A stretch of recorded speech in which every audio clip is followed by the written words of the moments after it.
Namo tassa bhagavato arahato samma sambuddhassa. Namo tassa bhagavato arahato samma sambuddhassa. Homage to the blessed, noble, and perfectly enlightened one.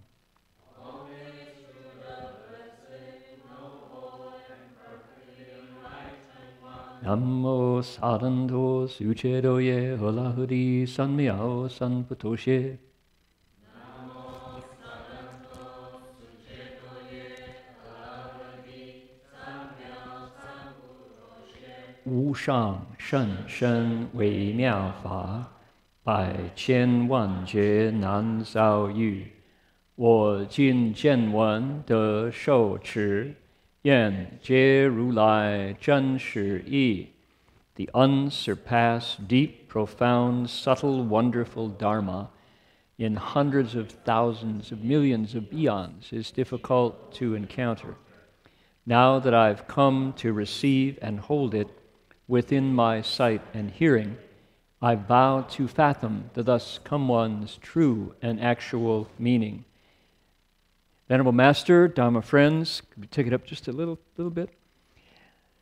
Welcome to our Sutra lecture tonight. This is the 22nd of June, and it is the summer solstice. This is the longest day of the year, that is to say the longest daylight hours, shortest nighttime hours, and it is the first day of summer. All of that in one. And it's also the time of the supermoon. And maybe some of you don't know about the supermoon, but this is the day of the year when the moon passes closest to the earth as it goes around in relationship to the sun. So at 7:58 tonight, which is 20 minutes, actually about, 30, not quite, 20-some minutes from now, on the eastern horizon, the largest moon of the year is going to appears to be the largest because it's the way the angles work as we look in the eastern horizon. So this is one of those, astronomically, symbolically, and even poetically, because the summer solstice was the setting for lots of literature, Midsummer Night's Dream, and Shakespeare and all, have to do with this longest day of the year, shortest night of the year. That's today. That's the day we're at, the 22nd. It's also the first day of, what? First day of summer, but that's also the first day of Cancer, right? Cancer astrologically, not cancer the disease, Cancer astrological sign. All right. Can we recite the name of the Avatamsaka Assembly and the Buddhas and Bodhisattvas who arose with this text? We'll do that together.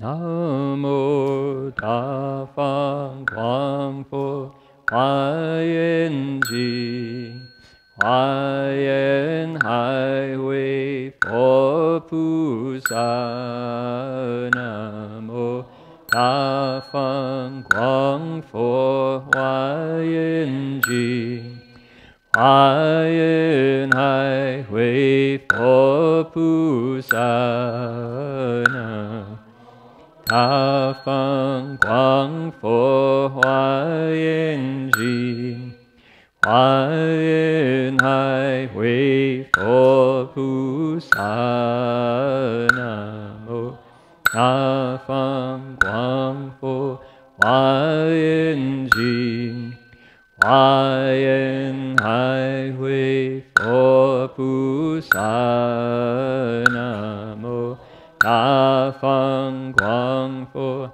Huayan Ji Huayan Hai Wei Fo Pu Sa Namo Tafang Fo Huayan Ji Huayan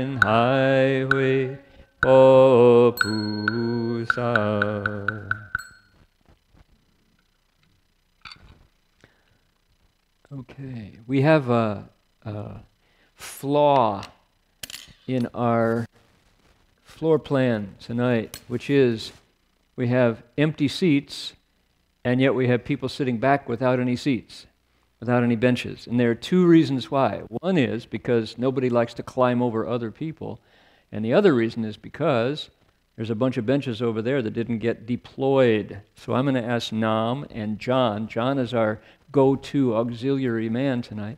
If you wouldn't mind knocking Ribeiro out of the way, just be really rude to him. And, kidding about that. And set out those benches so that the ladies here have somewhere to put their sutra and their feet. Okay, great. Then we need some cushions. Great, yeah. The other thing would be to come forward and take the seats that are available. I know there's a mind that has to change before we can do that, which is hard. So if people would like to hear a Vietnamese translation, there is one available up in the balcony. Thank you, Tina. Okay, Connie, I'm going to ask you to jump forward and fill in the empty seats first. Okay, there we go. Could we get all of them out there? I think we're going to need them. Do you mind? Yeah, just empty that. The men's side, it doesn't seem like much. Seems like we don't need more. There's so many empties at present. But I think probably by 9:15, many of these are going to be full. Alan, I'm going to ask you to move over, because you know as well as I do, there are no other monks here tonight. All right. Shifu used to blast people, oh my, when he said, you know, fill in the empty seats first. Don't sit in the back because it's like luxurious with lots of space, because people don't like to climb over you. Okay. Funny habits of monks. You know what they say? 和尚不作怪，菩萨无人拜. So 那个和尚要做怪怪样.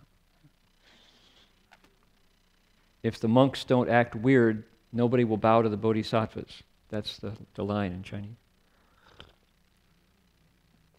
Don't know how the logic works, but it always gets a laugh anyway. All right, have we all turned off our cell phones? Click. To avoid having to dig into your pocket later when it goes off. Okay, I think we're pretty much ready. Would you turn, please, in your text to page 24 and 25?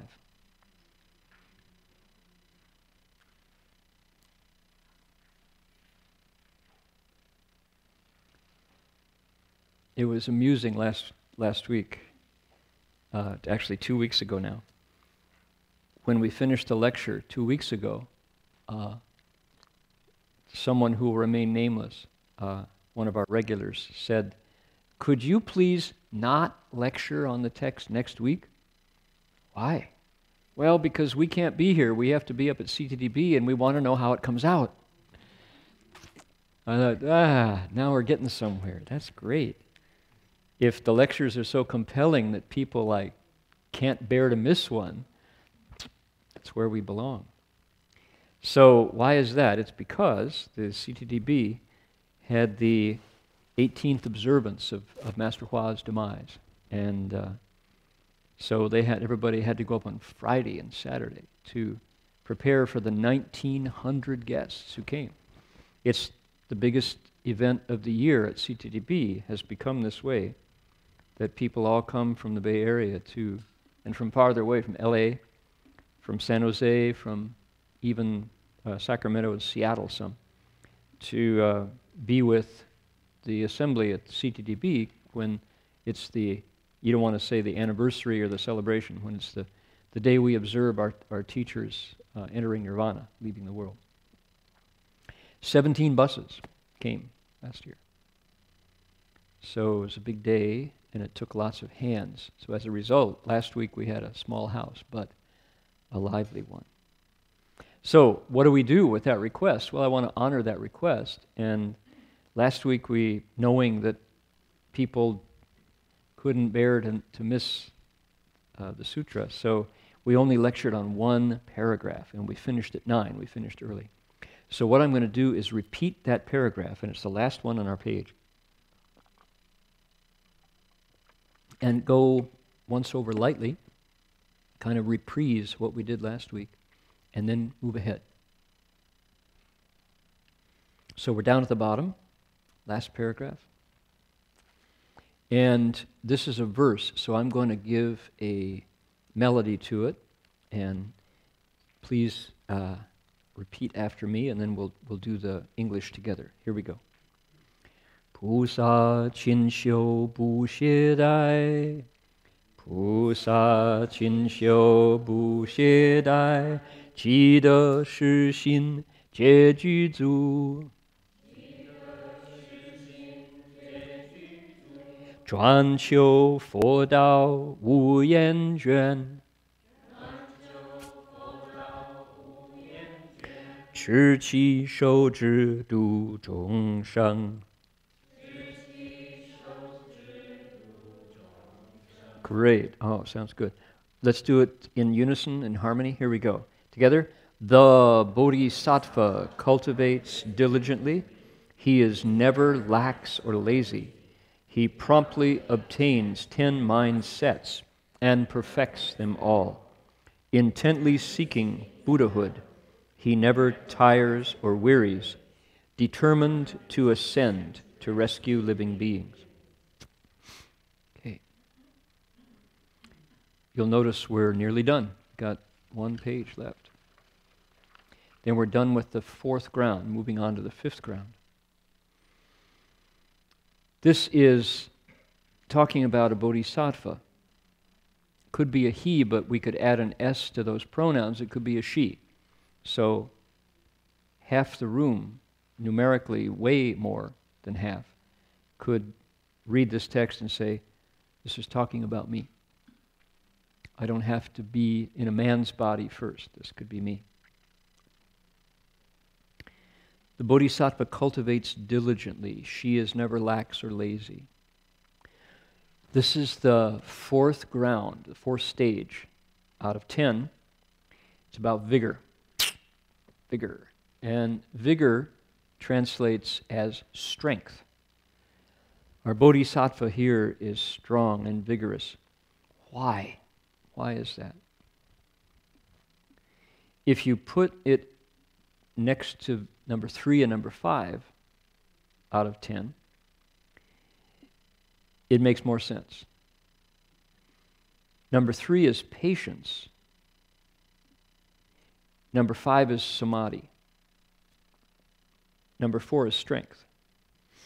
So, what's it like? Why is it that way? If anybody has meditated a long time, some of you are meditators, maybe many of you have had meditative practice. You practice regularly right now, maybe. You know that there's this thing called the wall.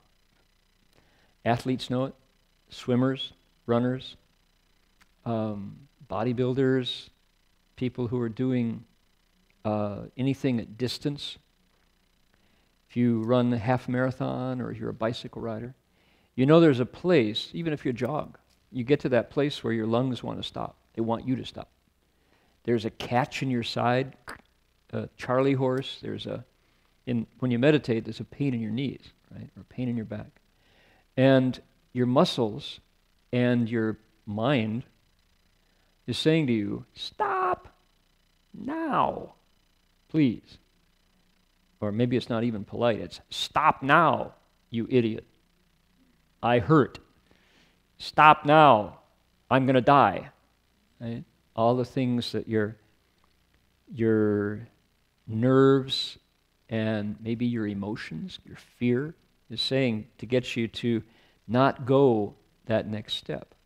Because mostly why? The next step is unknown territory. What if? Your mind starts to give you all kinds of reasons why you should stop. What if? What if you just die? What if nobody finds you? What if your body just curls up here and 3 weeks later somebody finds a skeleton? You know, all kinds of stories to get you to stop.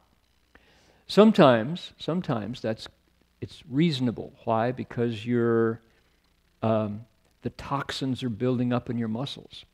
What is it? It's uric acid, carbon dioxide, things that ordinarily, in order to keep the comfort level, your body would tell you and you would pull back usually.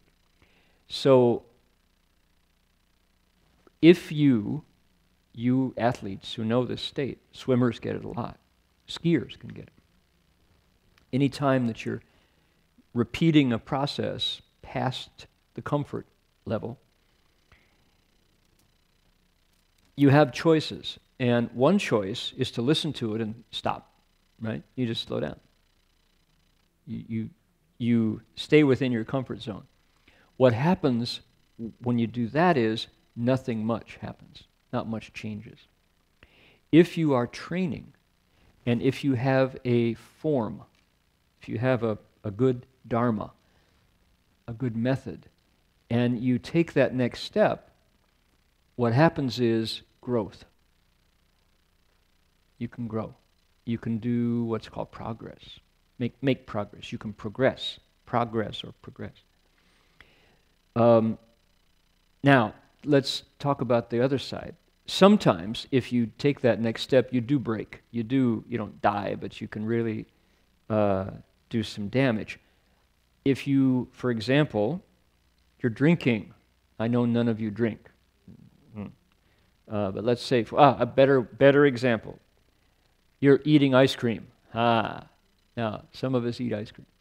So you're eating ice cream, and you get brain freeze. You know, it goes right up, and it dong, and that funny, and you're like, or you start to shiver, or you even get goosebumps, and your common sense says to you, enough.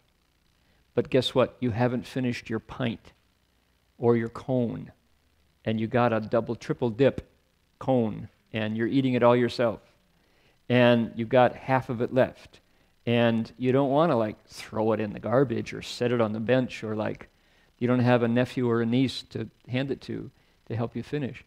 What do? Well, you could override that little voice and eat the whole thing, and damage results, right?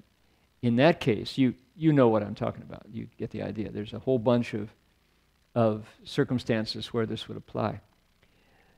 If you override the little voice, sometimes you can harm yourself. You can hurt. Your stomach gets off cold. You can OD on the sugar. You can add 2 pounds to your weight if you overdo the ice cream. In other words, your system is damaged. That's the negative side. If, when you're meditating, let's get back to our Buddhist example, if you are meditating and the little voice is going, stop, I'm going to die right here. You're killing me. I can't stand it. Not 1 second more. My knee is on fire. Right? And if at that point you uncross your legs because it's really uncomfortable sitting there, what happens? Not much. You meditated. It was okay. It was good. Did you make any progress? No. Why? Because you listened to a voice that many times is better ignored. The difference is sitting in meditation is a wholesome Dharma.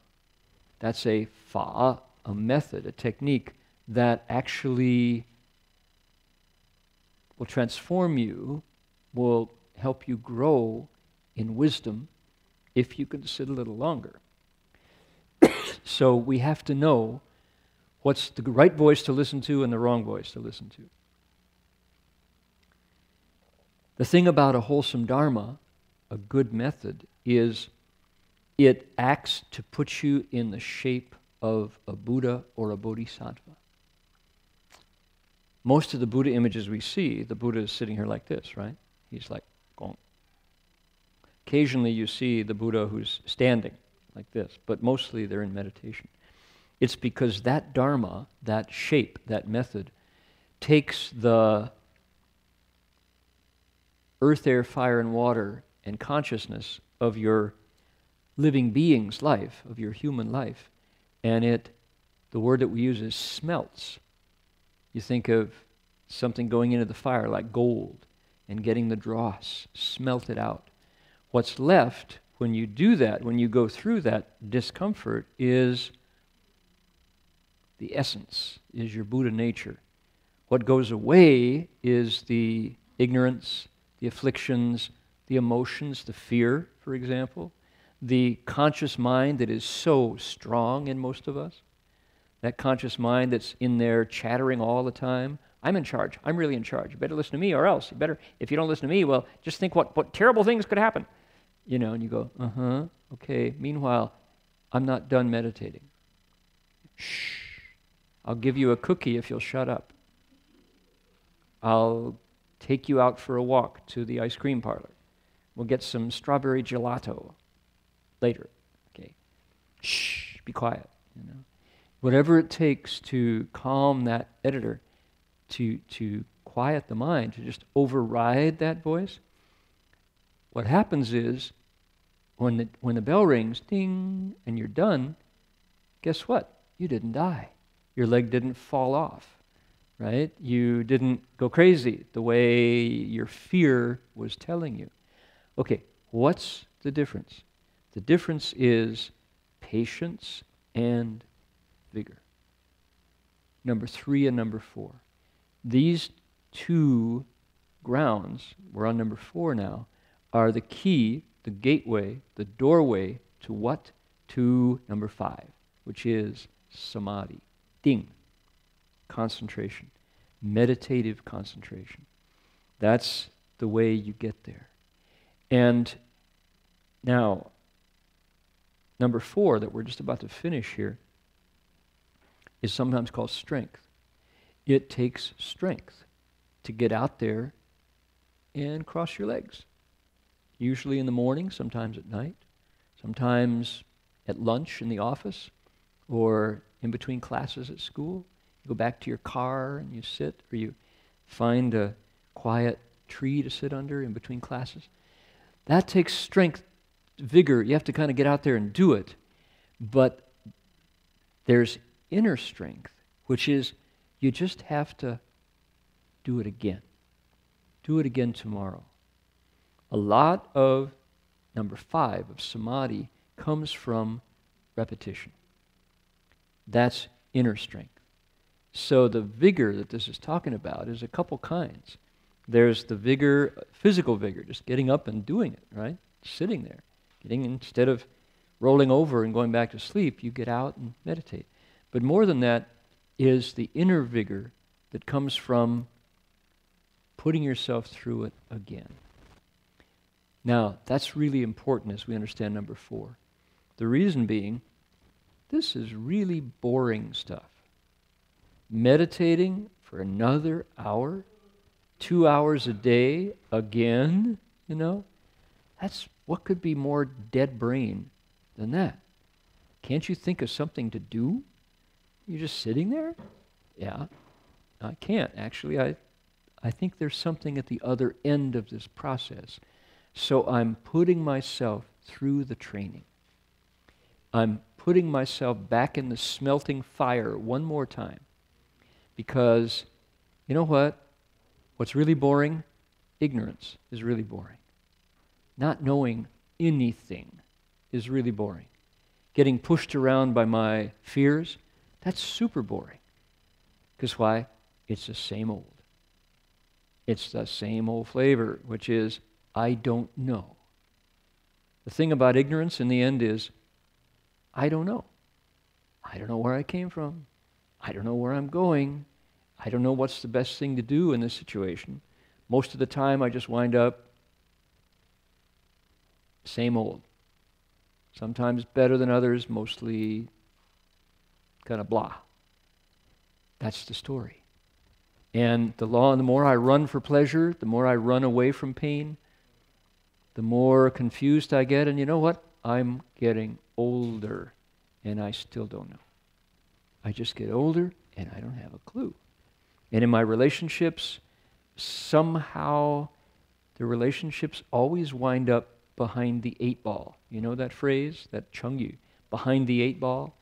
It always seems to be like it's never the way I want it to be, right? There's always like she comes up with something that I can't figure out, or he does something I can't explain, and he's just like a pain so much, he's a jerk, and she's like mysterious and like does this woman thing that hides, and it's like, there's always something that's not the way you wanted it. Birthday plans, perfect birthday plans. You get all the right reservation at the restaurant. You got the right flowers. You got the right gift.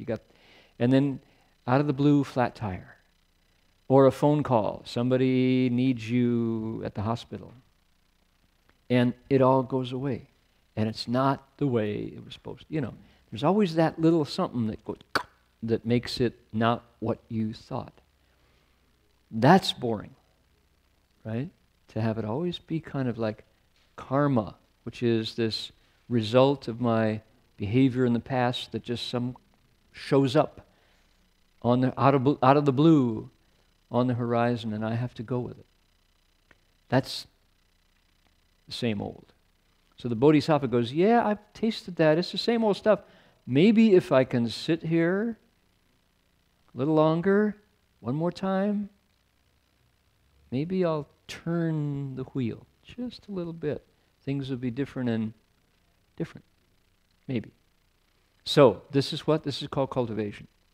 This is the Buddha's method for getting past the same old, which is dukkha, not satisfying, doesn't hit the mark, not up to the mark. So, what's the price you pay? Boring, same old, and you got to get out there and do it. You got to actually put yourself through it. So that's the difference. Here we are, number 3 and number 4 out of 10. This is the strength one. Inner strength, got to face the repetition, got to do more reps. In weightlifting, they say you got to push out more reps, more repetitions. You got to do it again. One more time. Then, even though it burns, even though it's not comfortable, something changes. You get somewhere. That's the difference. And if you one more comment about that.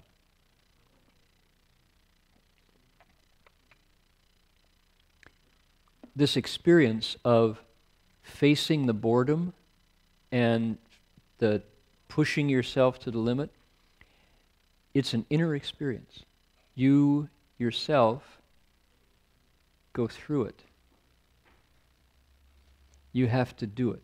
And nobody knows, because it's just this kind of little bit of discomfort, a little bit of fear, a little bit of resistance. Nobody knows that you're doing it except you.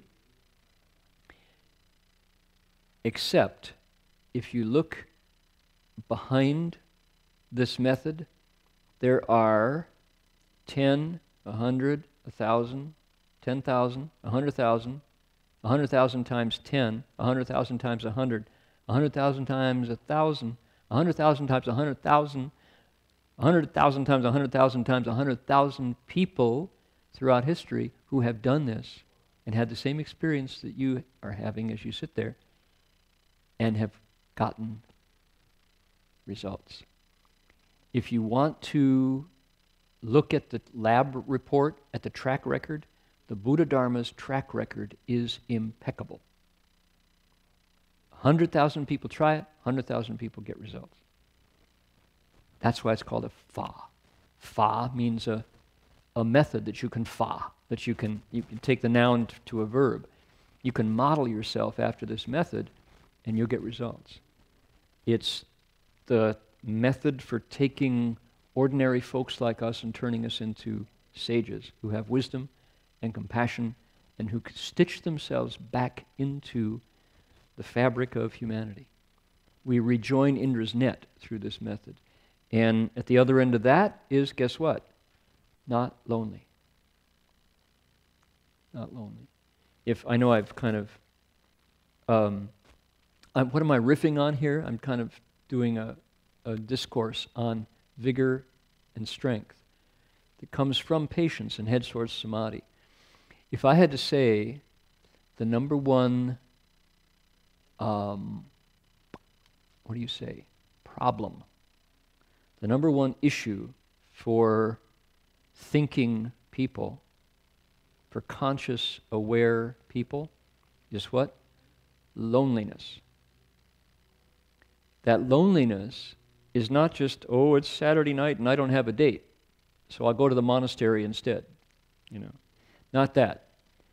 It's not that kind of lonely, although that kind of lonely might be there. Nothing better to do, might as well go listen to the sutra, He sings a song and tells a story, that's worth it, Not that. Although, any puppets tonight? Let's check. So, kind of that. But, yes, there is. There's a mad cow. There he is. We're going to hear from the mad cow later. There he is. Spitting mad, really mad. Mad crazy. Mad crazy or mad angry? Both. Okay, why? I'm a mad cow. People eat me. I don't want to be eaten. So that's why I come here. It's nice to be with the Buddhists. They don't eat mad cows. I don't have to be mad here, but it's a habit by now. Really mad. So, okay. You look kind of mad. You look kind of crazy mad. Watch out for those horns, all right? Just keep those to yourself there. Okay. Hear more from you later? Yeah, but it'll be the same. Angry all the time. Okay, no problem. Anger management issues? Yeah, just stop eating me. That'll help a lot. Okay, good. I get it. Okay, so he's here. We'll hear more from him later. The mad cow. But the loneliness thing is really interesting because if you start thinking about that, we have this perception, just coming out of mom's womb, we have this perception that we stop here. This is the end of me, right? This is as far as I go, right here. That's it. And that single fact is a determiner of so much of our behavior. The spouse, the partners we seek, the romances we stumble into and try to get back out of later, the contracts we enter into, the foods we eat, the things we watch, the things we believe, so much of them arise because of that perception that this is as much as this is me. I'm alone, there's me, and you're all outside. And this is mine, and can't have it. I want it, it's mine. And babies with their toys, my toys, mostly. Some share, but we have to teach them to share. Some British Petroleum does the very same thing with the oil of the planet underneath the Gulf. Same. Ours. My oil. My shareholders' oil. No, it's not. It's not. It's not yours. Never was yours. I have the contract that says it's mine. No, it's not yours. So, same impulse. That's a big motivator, is me and mine.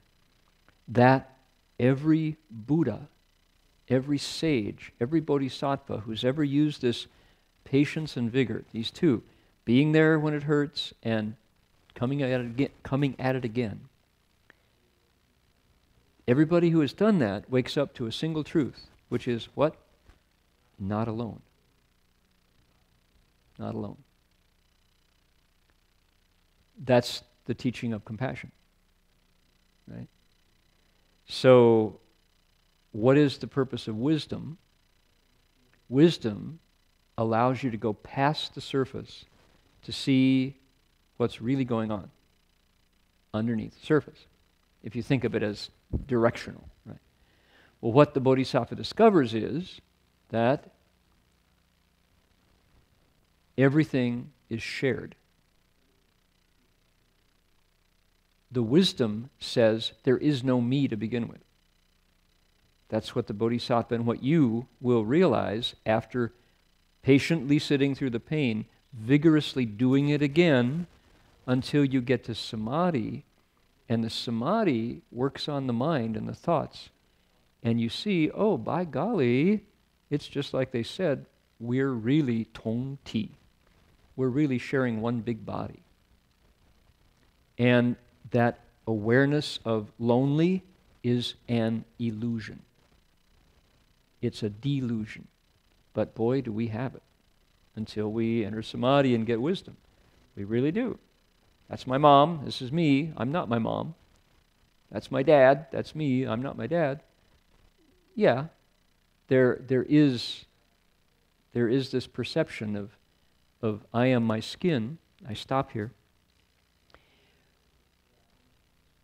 But the Buddha sat there patiently and vigorously until he saw that those divisions are habit. That's a way of looking. And if you use this method, this Bodhisattva's method, you get past that limitation and something changes, which is your eyes change, your heart changes, and you see that the differences are like what? They're like a bubble on the top of the ocean. That's how insubstantial the differences are. And the Bodhisattva's wisdom says, we're the ocean. More than we're the bubbles. Yes, we are the bubbles. But what's different from one bubble to the next? Well, there's two bubbles. I count two, right? But go, and they pop, and ocean. We're ocean, metaphorically speaking, right? So anyway, I'm off the topic here, but you get the point. That sense of loneliness changes. And when that goes away, all the fear of not having the trophy husband, of not having the beautiful wife, of not having the perfect kids, of not having my kids go to the perfect college, of not being able to afford another car, don't like the old one anymore, all that stuff just goes pop, pop, pop, pop, pop, pop, pop, pop. And you say, we're really big ocean together. Let's make our behavior based on that kind of genuineness instead of the pursuing more for me and fearing that there's less if they get it, right? That sense of zero sum. There's only this much and we're all fighting for it. Baloney. Okay, so that's vigor. There's vigor. That's why. That's why the Bodhisattva does it again. Does another rep. Cranks out another mile. Right? Sits another 5 minutes. That's why. So that he or she can get to that place of seeing the sameness. He is intently seeking Buddhahood, never tires or wearies, determined to ascend and rescue living beings.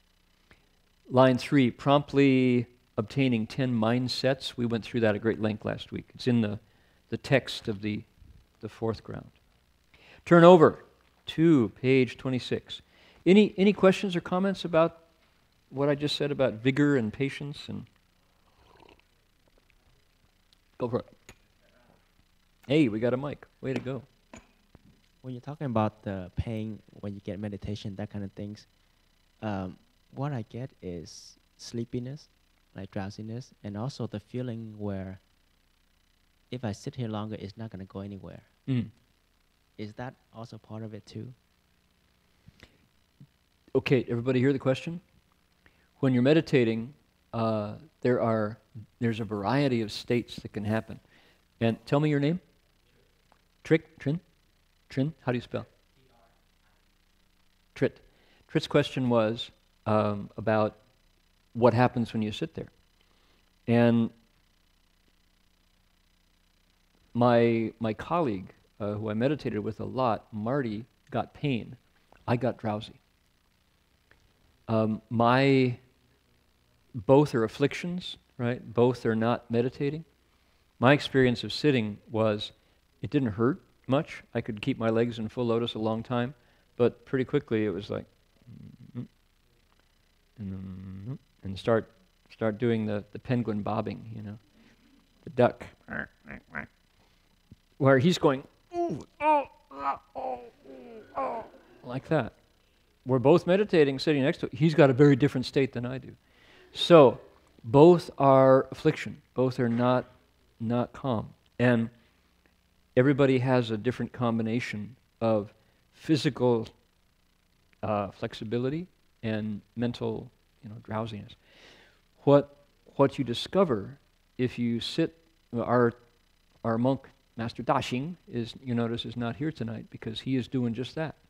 He's in New York State in the mountains doing a meditation 10-day retreat. So what you discover is that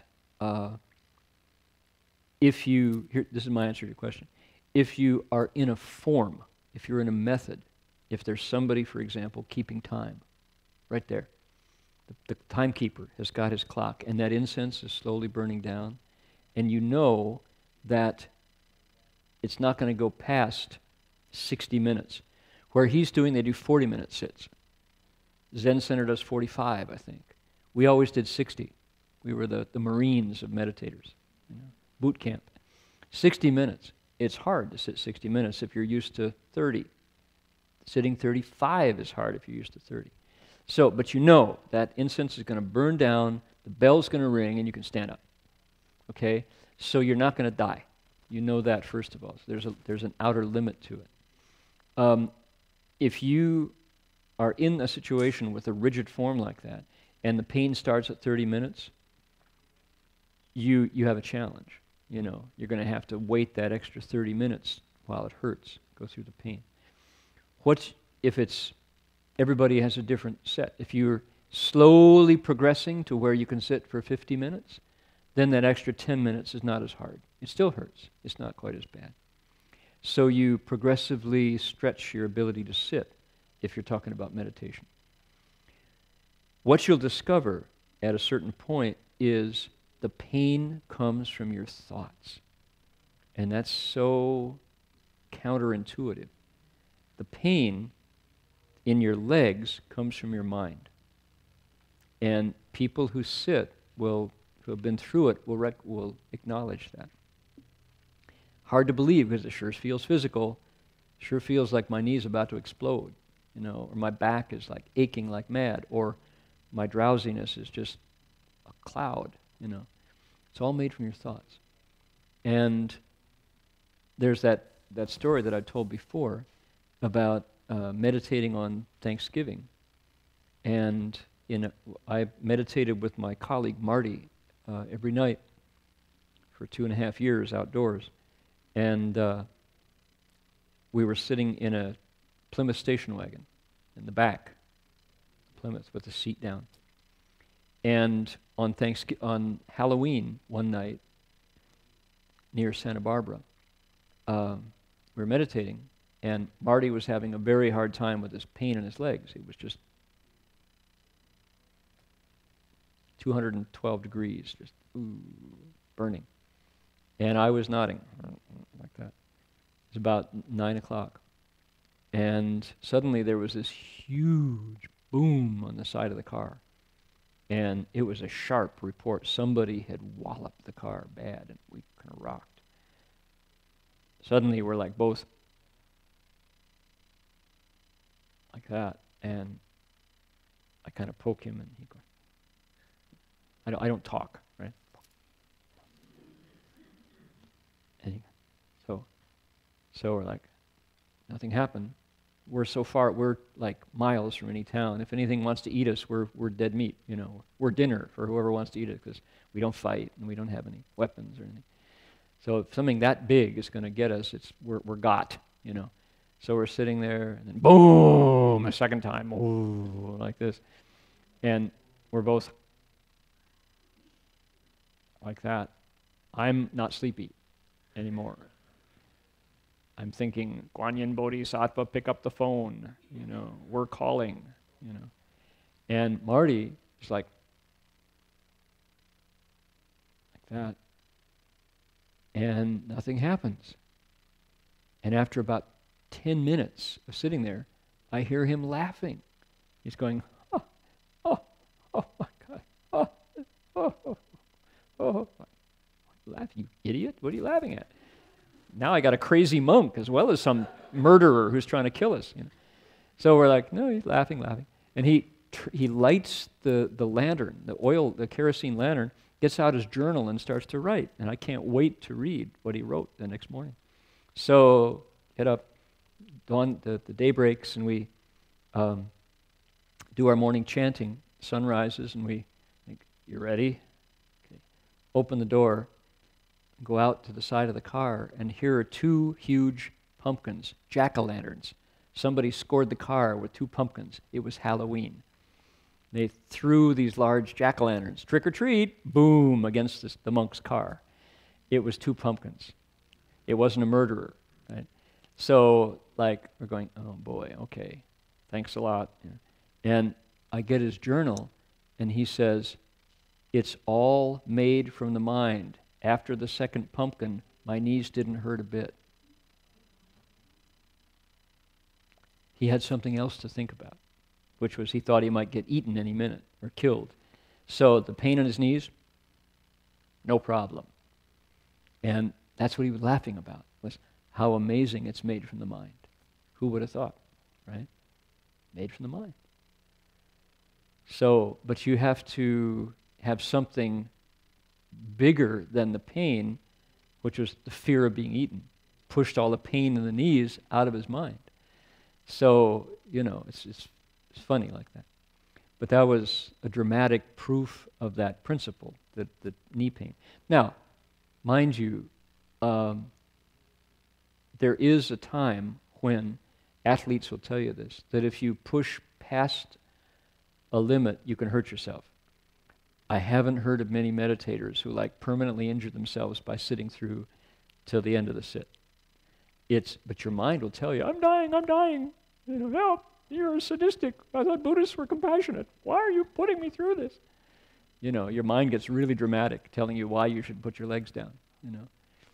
And it helps, that's another reason why it helps to have people with you when you meditate. It helps to sit with people because you're a little embarrassed to make the noise of thump as your knee goes down. And you're kind of sensing that they're doing it, they're going through it too, so I can wait a little longer. You know? So as you progress through your practice, your ability to sit still longer increases and grows. And Sherpa would say, Master Hua, he would say that the problem with the pain fundamentally is the pressure that's put on your knees as you fold up. The pressure is felt in your meridians, the thing that hold the chi that acupuncture works on, and your blood vessels. You could say nerves too. But when those things get folded up, and there's this angle here in your knees, that there's a pressure put on them. So right away we have a kind of a mechanical thought about those meridians and the blood vessels. The blood follows the chi, says Chinese medicine. And so if we're bending those at an acute angle, they're kind of knotted like a hose. I was watering this morning, and my hose got that knot in it where the water won't flow until you go and unkink the knot. Then suddenly the water's flowing. If you think of your meridians and the blood vessels that way, some of the pain has to do with that kink. However, if you can unkink it in your mind and say, okay, over time that will unkink. When the pressure builds up, it'll go through, and then it'll be very comfortable. You tell yourself that, and that's what happens. There is something called the pain gate that every meditator who goes from beginner to intermediate will have experienced, where you're sitting there, it's not hurting, you realize. That was Marty's experience. He went through the pumpkins put him through the pain gate.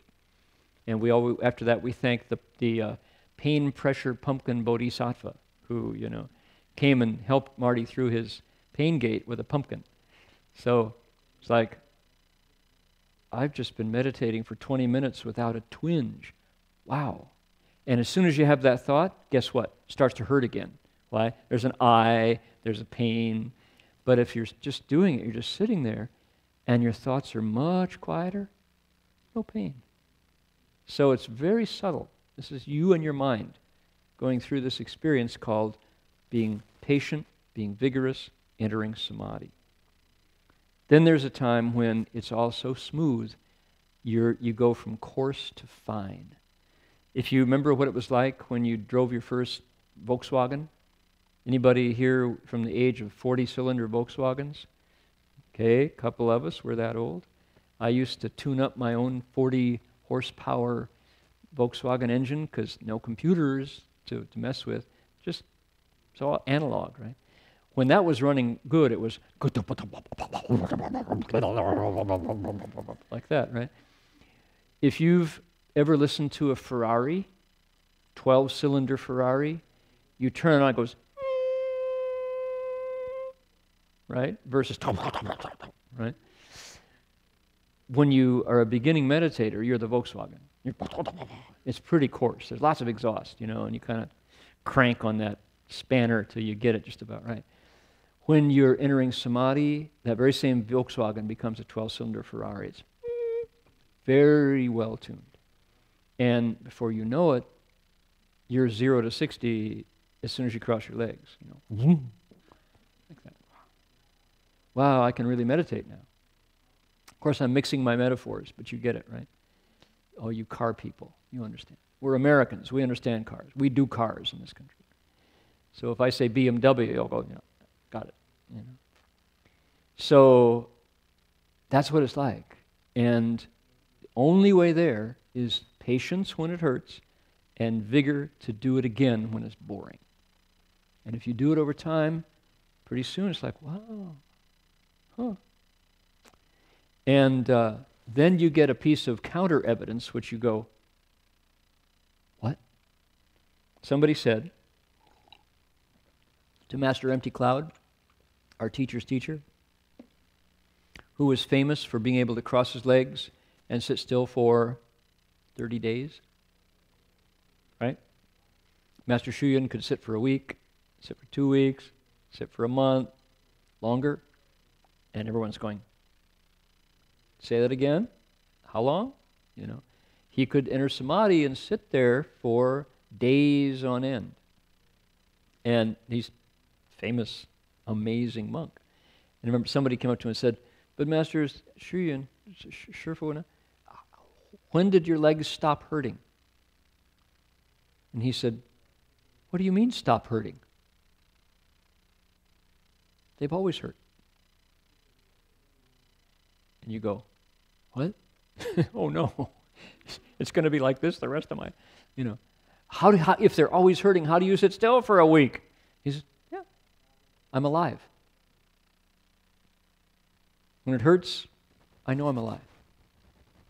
I live with it. It's okay. I got over it. Oh no, I think I'll go get baptized. At least Jesus is safer, right? Besides, the potlucks are much more fun. More pies, more chicken, So yeah, he says, what do you mean stop hurting? It's like, oh no, it still hurts you? You're sitting there for a month and you're, yeah, I'm alive. I kind of like the pain. I know I'm alive. So that makes us think that our culture is super addicted to pleasure and comfort. We are. If it feels bad, take a pill right away. Take an aspirin, Okay. So what's the price of samadhi? Can't buy it, but you pay. You pay in discomfort and boredom. But if you pay that price, when you flip it over, you go from like that. And you have wisdom over time and compassion. Worth it. Worth the wait. More questions? More comments about this? Here we go. 共敬尊德修行法，至恩义会无蕴报，舍慢理禅，心调柔，转更精进，勤不退转，精勤不退转。He reveres honored, virtuous ones and cultivates their dharmas, knows kindness, is easily instructed and without annoyance. He abandons pride, does not flatter, is tamed and compliant in mind. He increases in vigor and reaches non-retreat. When I read this, I was reminded of the Metta Sutta, right? the description in the Metta Sutta of what the cultivator's like, what the arhat is like?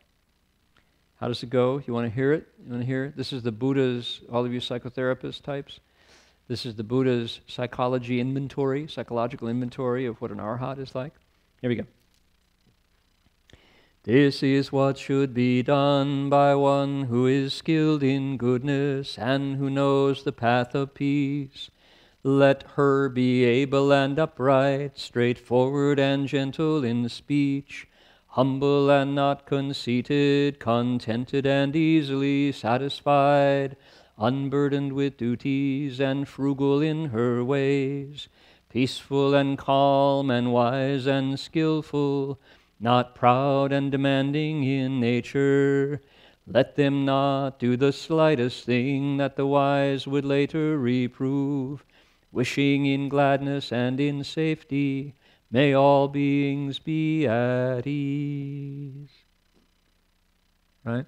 That's from the Metta Sutta. That's the description of what a arhat would be like. Listen, those qualities, right? Straightforward, gentle in speech, humble, not conceited, contented, easily satisfied. Imagine being easily satisfied. What's easily satisfied? That's good, I like it. I'm happy with it. Plenty. Right?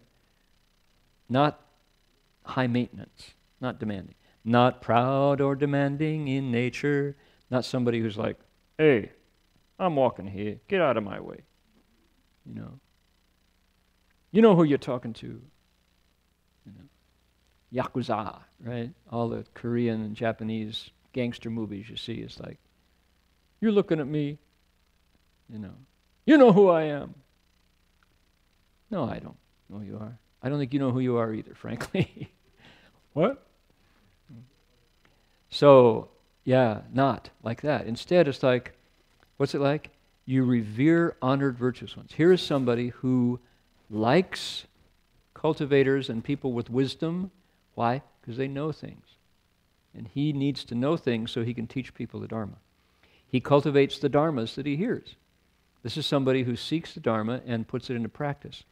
Someone who knows kindness, who's aware that he's been given to, she's been given to, is easily instructed. They get it quick.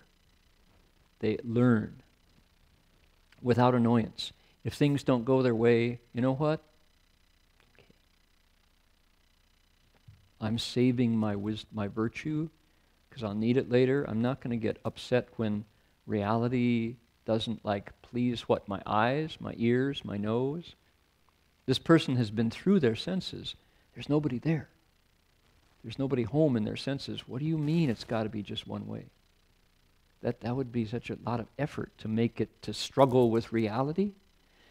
In the Vipassana world, what's in that kind of Buddhist practice, in the Zen world also, they say, what is it? Buddhism is things as they are. Things as they are. That's what you deal with. Not things the way you want them, or somebody tells you the way they should be. What's worse? What if it's what Cosmo magazine tells you it's supposed to be like? What if Vogue tells you it's supposed to be like this? And if it's not that way, you get upset. Who's running your life? Some corporate board of directors who hires an ad person to a photographer to post this picture. And so that becomes the standard, and you're upset if you're not. It's like too much work. You're not seeing past the surface. Right? Now there's a realm for fashion and style, nothing wrong with it, but don't let it run your life. Things as they are. Things that the mirror is showing you. Without annoyance. Abandons pride. Does not flatter others, trying to get something for him, herself. Is tamed and compliant in mind. Soft. She increases in vigor and doesn't go back from it. So, when I read this, I have in mind a picture of a cultivator who looks, what do they look like? They look used, well used. They look like they've lived into their lives. They're not like, what do you say? When you go into a museum and it says, please do not touch, the pristine exhibit, and you kind of look at it, you know, you can't touch it. Those kind of museums turn kids off right away. Just turn me off. It's like you want to find out, what is it? What is it like? What does a flower feel like? Springy. It's really light, but it's still there. You know, it springs back. The wind can blow this any strength and it bounces right back. It's very light, but it's really strong. Wow, that's good design, you know. And when you touch it, you learn about it. A cultivator has been touched a lot. By what? By experience. She has lived into every part of their life. They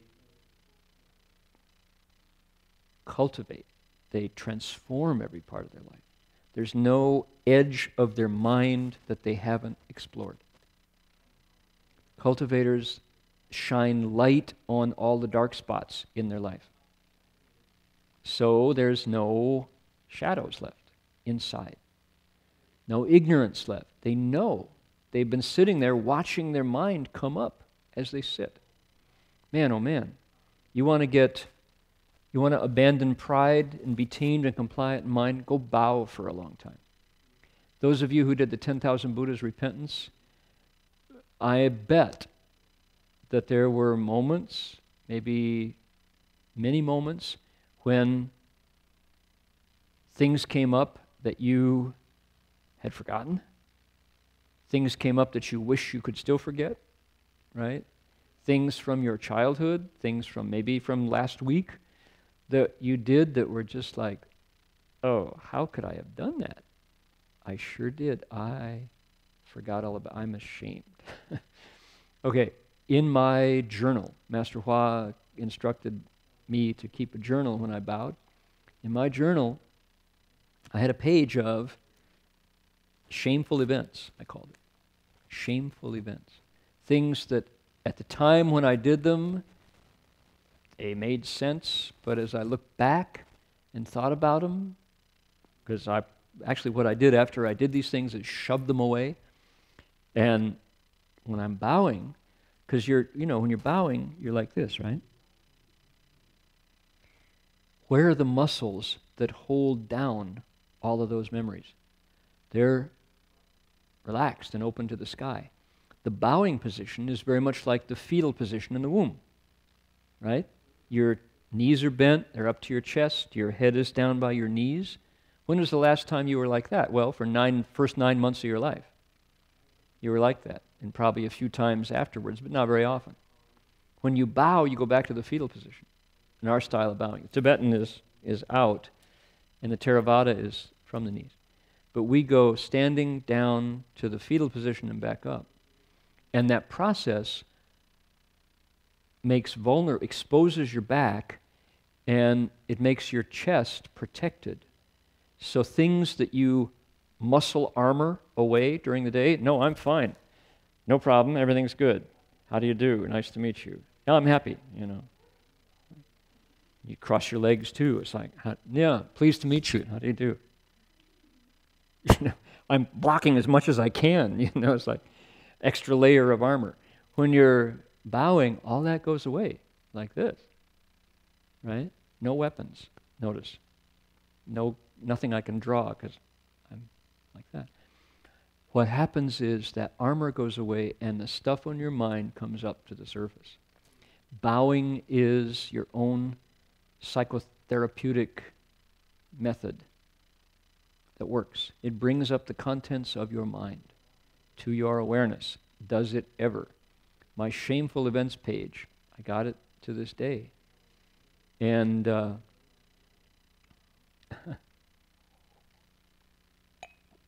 was one that I had completely forgotten about. When I was 1969 in Taiwan, and I had come with Oberlin College to study Chinese at Donghai University. And they had gone home, and I determined to go on my own to Japan to investigate Buddhism. And I'd done all my preparation. I had addresses, contacts, places to go. But I was 19 years old, and I was on my own for the first time. No friends, didn't speak Japanese, and here I am in Japan. And two friends from Donghai had gone ahead and were living. They'd gone ahead after we spent some time together, and then they went to Japan. And they were newlyweds, Peter and Shelley. And just a lovely couple, very nice. And they were in Kyoto, and actually they were in Tokyo. And so I got very nervous about being alone. And I had their phone and their address, and I called them up. And they were very polite. Oh, nice to see you. Good. Could we get together for some sushi or ramen or something? And okay, that'd be great. So how do I find you? And they gave me the address, and I managed to show up at their apartment. And in Japan, you measure apartments by tatami, right? How big are tatami? Tatami are... And if you're a young couple struggling, you have, what, 6 tatami, 3 tatami, 9 tatami, that's your apartment. Well, Peter and Shelley had, I think, a 9 tatami apartment, 2 rooms, and I came in with my suitcases and asked if I could stay there. They were newlyweds. They'd been married like 3 months or so. And they didn't want me there in their tiny tatami apartment. And I was like scared to be alone in Japan. Didn't have contacts, didn't know where to go. So I like pretended I wasn't really in their house, you know. One day, okay. 2 days, okay. 3rd day, it's getting old. By the end of the week, they said, "We'd like to ask you to leave now." And I was like, okay. And they were so polite to me. And I knew by the 3rd day that it was time for me to go, because they were like being very patient with me, because they were, you know, brand new married couple. They didn't want this kid there, you know, in the apartment with them. And I was too scared to go out on my own and push out into the big broad world, you know. They were so polite with me, and then finally at the end they just had to throw me out of their apartment. And I, of course, you know, said, well, okay, you know, if you want to be that much, want to be like that, well, okay. So and there I was, face up against my fears, which were totally groundless. When I got to Kyoto, within 2 days I found a nice place, people to take care of me, and people I could help out. And, you know, I found a temple I wanted to live at. So I immediately swept that under the carpet of my mind, totally forgot about it. How embarrassed I felt to have to be thrown out because I should have gone 4 days earlier, you know. 3 days, okay. 4th day, not polite anymore. And so here I am bowing in Big Sur, right, on Highway 1. Not a car, not a sound, just the ocean and seagulls and the wind. And I'm bowing down, and immediately I'm back in Tokyo, and my face is red, and I'm going around picking up my T-shirts and socks and packing my suitcase because I'd just been thrown out of Peter and Shelley's apartment. And I'm going, I'm bowing on the, oh my goodness, you know, bow again.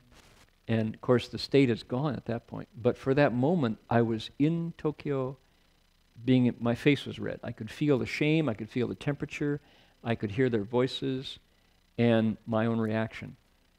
It was as if a tape had been played back in my mind. What was it? It's something I was ashamed of that I had buried. And I bowed into my own tape library, and all of the senses, the amazing thing was 6 senses intact.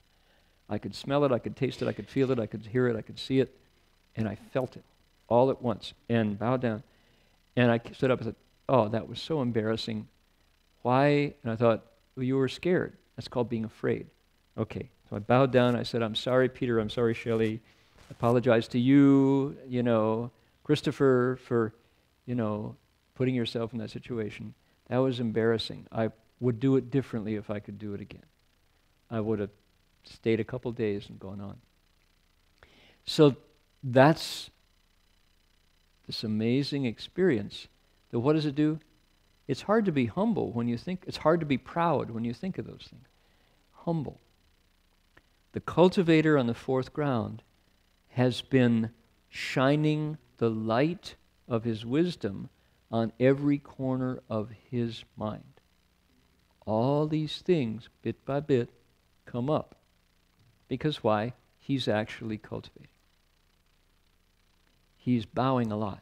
He's meditating a lot. He's living by the precepts a lot. She is examining her superstitions a lot and getting rid of the ones that aren't helpful. Superstitions. Isn't that interesting? That's why this bodhisattva knows kindness, is easy to teach, doesn't get annoyed, lets go of pride, doesn't flatter other people, is soft in her mind. He doesn't want there to be edges and corners and shadows and stuff he hasn't looked at. Because the more of that wombing, that ignorance, the more of those experiences can come to light, the sooner she gets back to her Buddha nature that's waiting for every bit of that stuff to come up and get washed off. Think about that. Why does it help to be patient? Because you got to face all that stuff. If you're not patient, you'll just freak out, or you'll be in denial, one or the other. But what you discover as you patiently wait it out is, it comes up, it's kind of like a fart, right? What does a fart do? It stinks for a minute and it's gone, right? You don't hang on to your farts, right? They're over. Those experiences that arise in the mind are like swamp gas in the mind.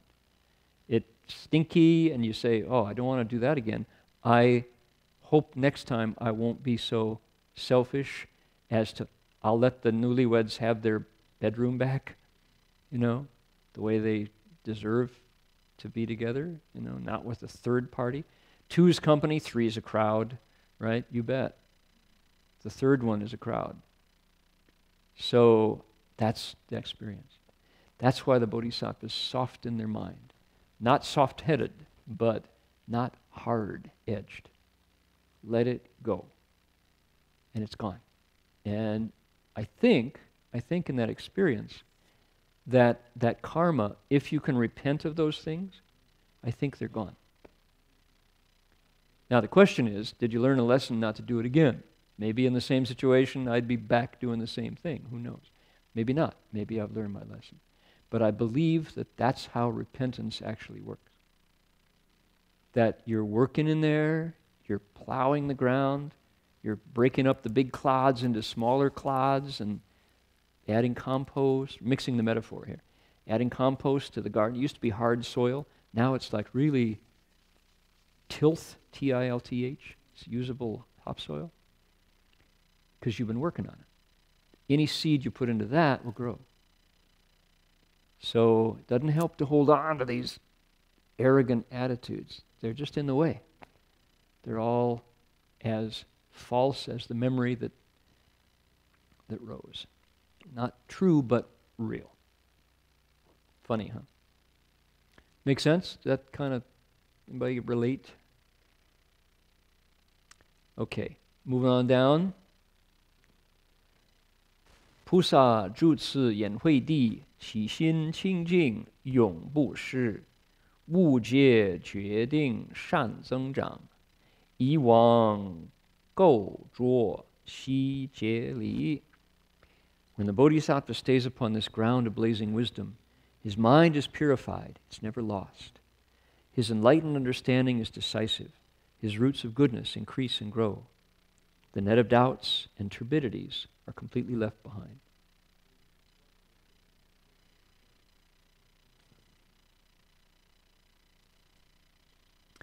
The ground of blazing wisdom is the name of the fourth ground. Mind gets purified. He never loses her mind, meaning that new wisdom. It doesn't go away now because there's nothing there. He's closer to his Buddha nature, which is bright. There's nothing blocking the sun. It's not that the clouds cover the sun, the clouds are between you and the sun. The sun didn't go anywhere. There's a layer there. Now this Bodhisattva's clouds have been dispersed. His enlightened understanding is decisive. His roots of goodness increase and grow. Shangan increase. Goodness grows. The net of doubts and turbidities are left behind. Interesting to talk about doubts as a net. How do nets work?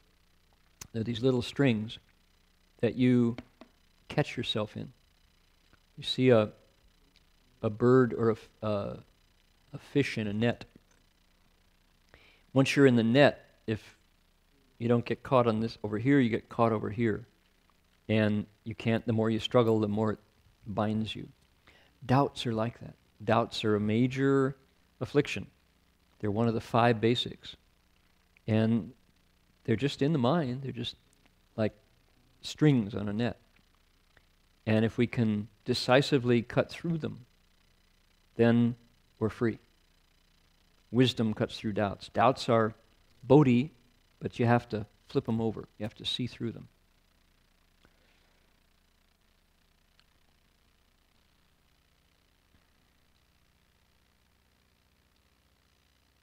Okay. Feng Shui. Feng Shui. Geomancy. Okay. True? False. Wisdom? Superstition. Well, good question. There are principles of harmony and balance that are true.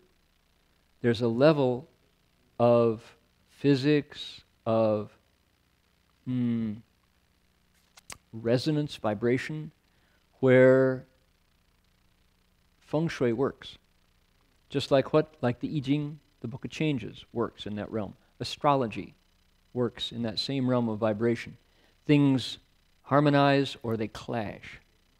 Energy flows or like a kink in a hose, it gets stuck.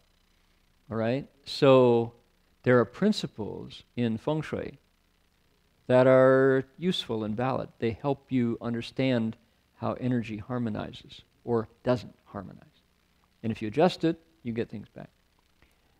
That very same knowledge of a level of physics, you could say, can be abused and taken right into superstition. All right?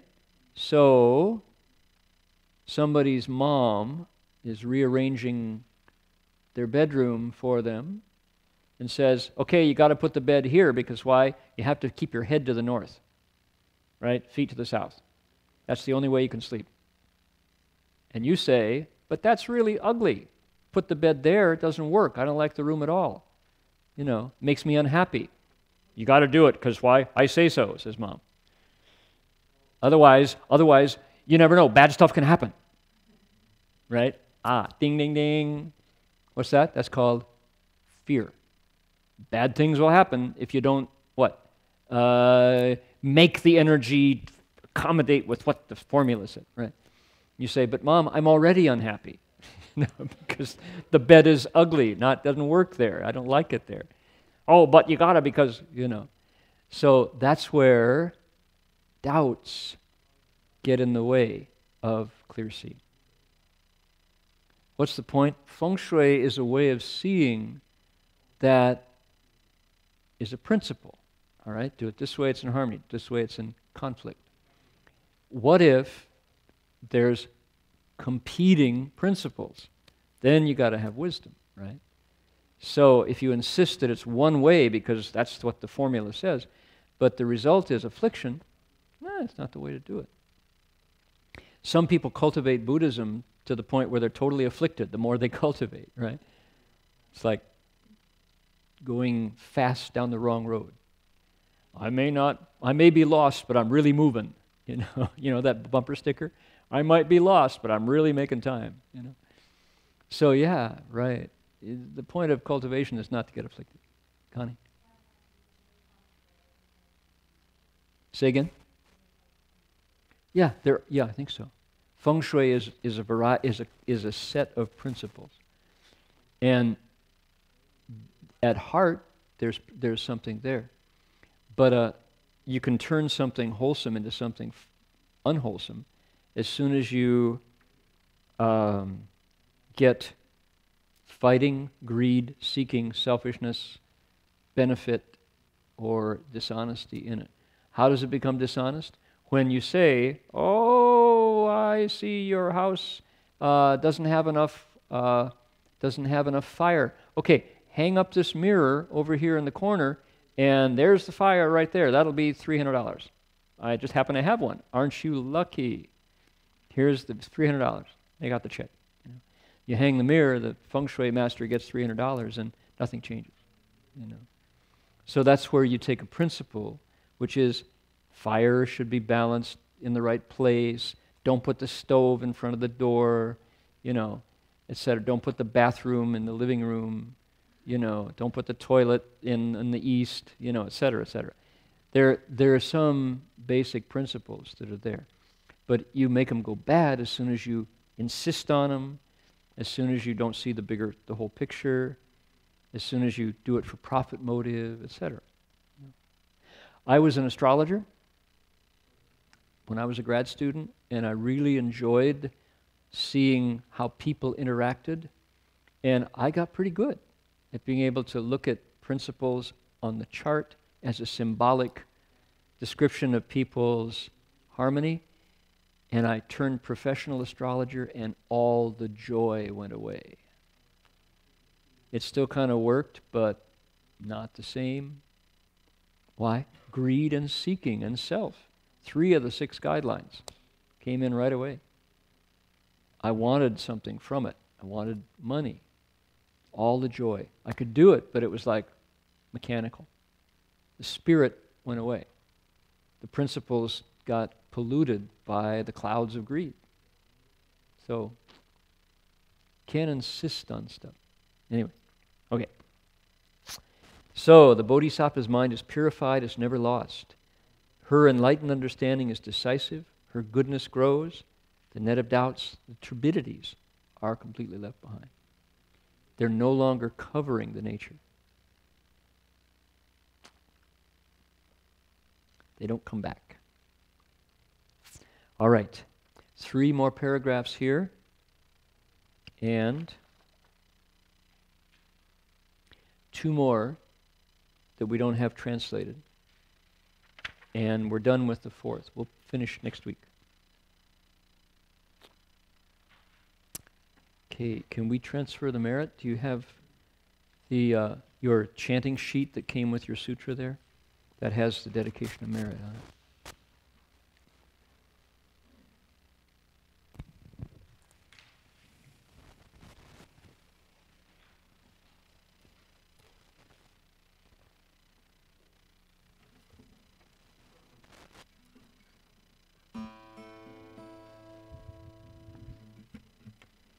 A little bit flat there.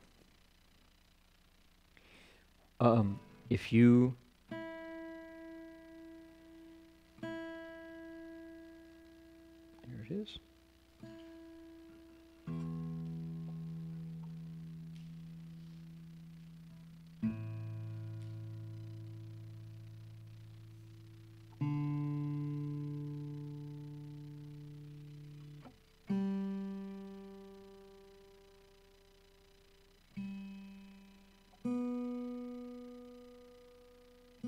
There we are.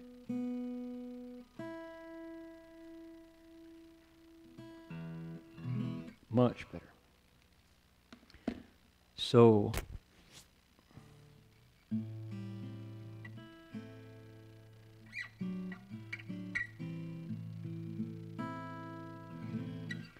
if you are feeling balanced and in harmony, and there's no immediate trouble or disaster to transfer merit to, I would suggest a good place to transfer merit would be to the souls like mine, like yours, that are currently in animals' bodies, that die every year to the tune of hundreds of billions, for just because we humans, we're the killers. We decide they're expendable. And we're bigger than they are, and we run faster or longer. And so we kill them and eat them or turn them into clothing, and their lives are suffering, and that we share this planet with them. And so that's one place to transfer, because we share a Buddha nature with them. We probably have been them at some point, and they're undergoing that experience now. So it doesn't stop. It happens day and night around the world.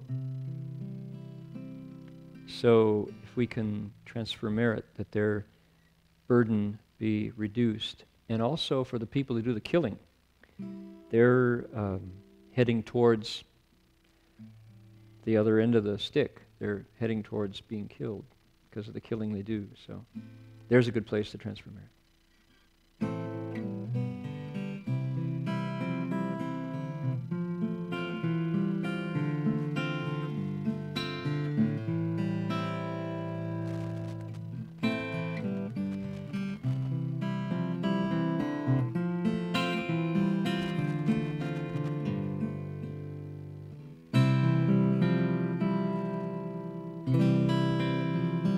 May every living being, our minds as one and radiant with light, share the fruits of peace with hearts of goodness, luminous and bright. If people hear and see how hands and hearts can find in giving unity, may their minds awake to great compassion, wisdom, and to joy. May kindness find reward. May all who sorrow leave their grief and pain. May this boundless light break the darkness of their endless night. Because our hearts are one, this world of pain turns into paradise. May all become compassionate and wise. May all become compassionate and wise.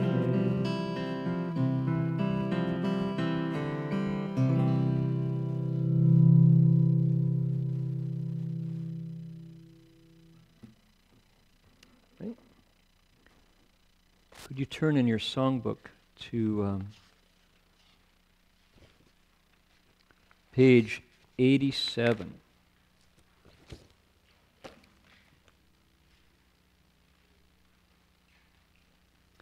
This is one of those songs that we don't sing that often.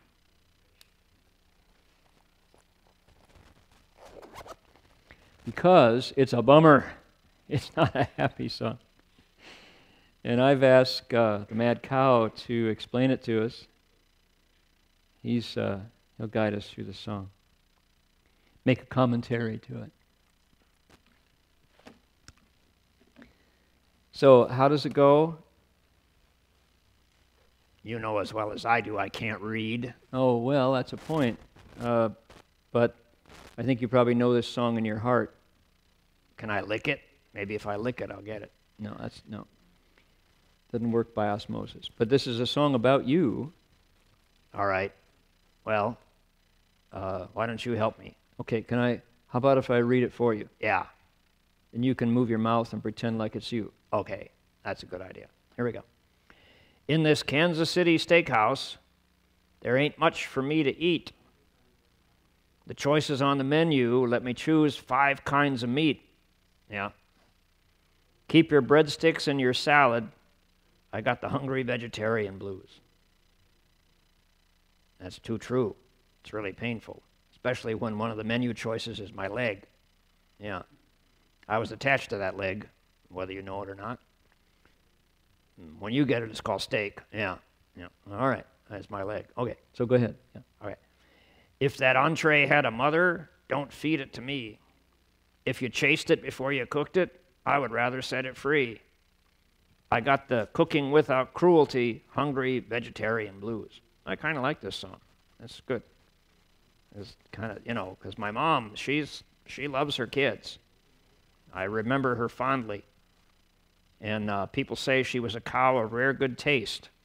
That's a pun. Yeah, that's kind of, okay. Right. Now that happy meal ain't happy. If you ask the cow that died, right, I'd be unhappy too with my legs barbecued and fried. Chops and steaks were someone's body. Now they got the vegetarian blues. Boy, this is really a graphic song. Yeah, I like it a lot. That's really telling it like it is. Bob Dylan write this song? No, he didn't. Who, Bono? No. Mick Jagger? No. I wrote it. You wrote it? Yeah. Okay. There's more. Okay. Compassion is a virtue we love impartially, all you liberal Birkenstock wearers. Yeah.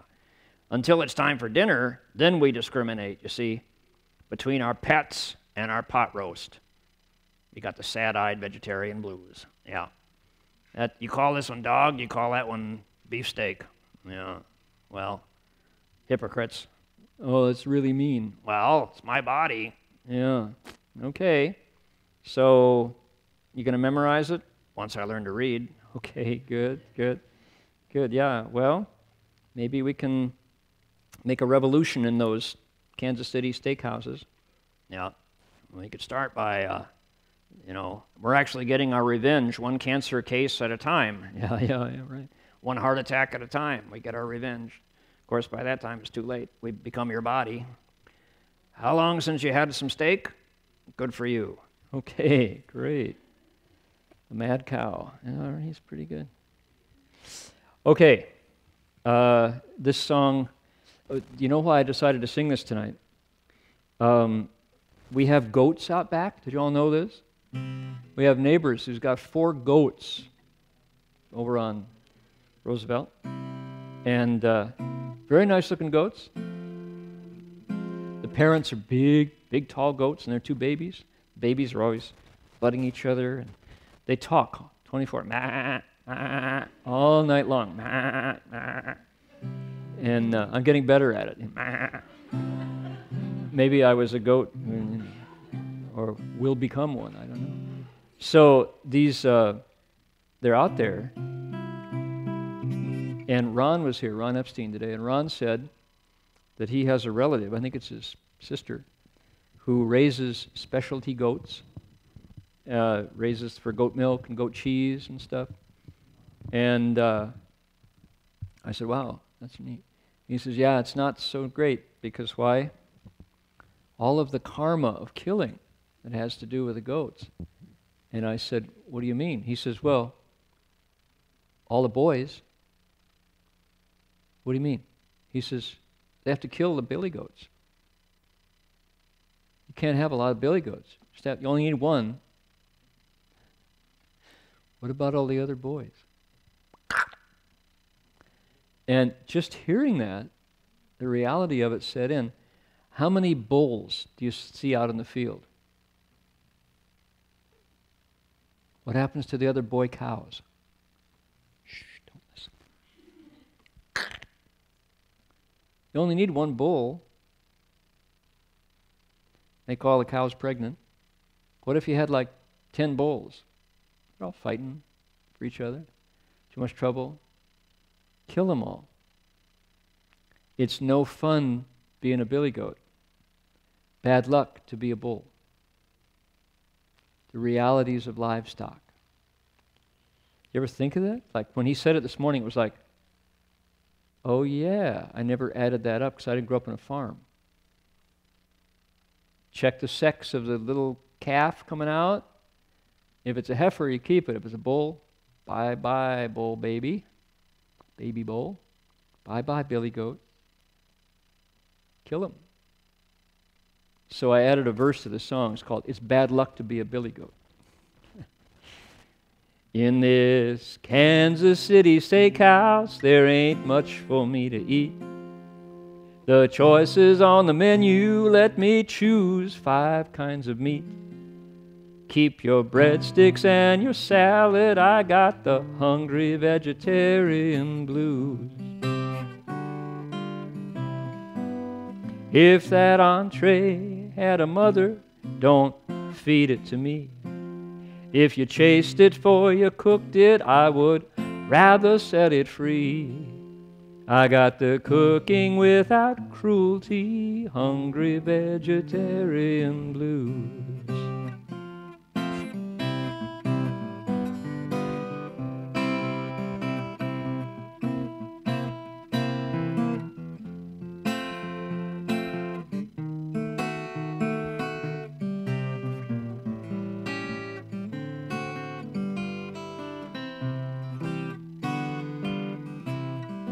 Now that happy meal ain't happy if you ask the cow that died.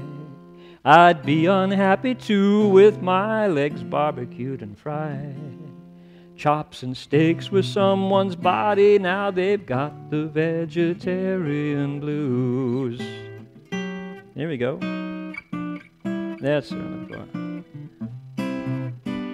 Now compassion is a virtue we liberals love impartially. Until it's time for dinner, then we discriminate, you see. Between our pets and our pot roast, one you love, one you eat, we got the sad-eyed vegetarian blues.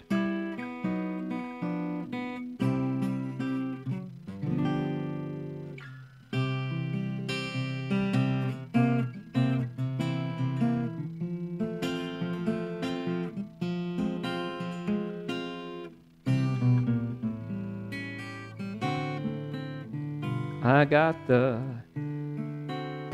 vegetarian blues.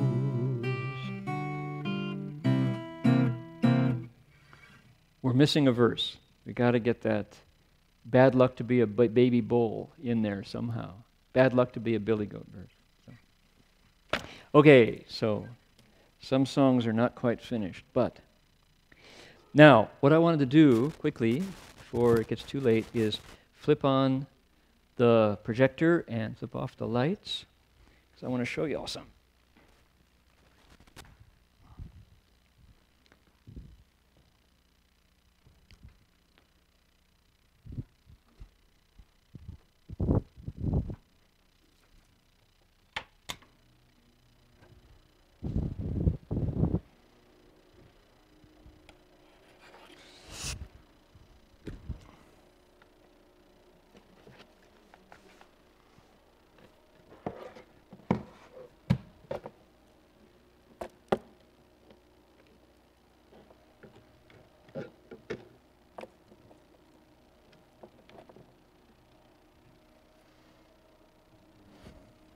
No, don't.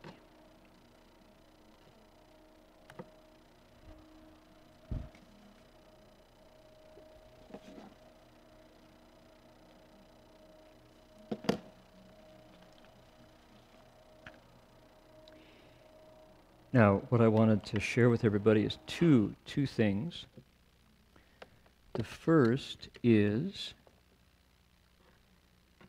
something I was surprised and delighted to see.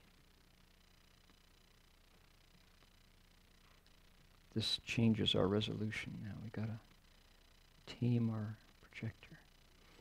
Okay. I'm not sure. Might be. Yeah. Okay. Take a look at this.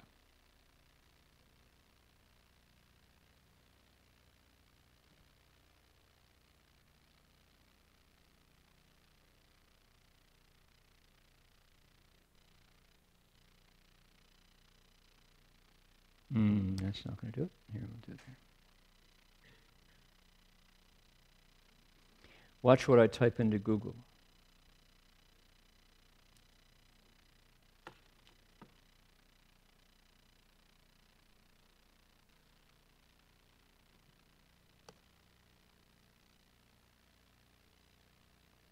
You're not typing anything into Google.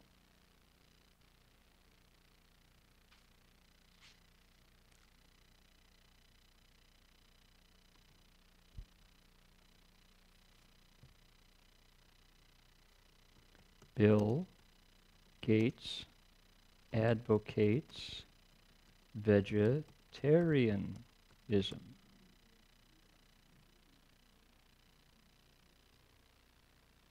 Now, we know about Bill Clinton, but there's another famous Bill.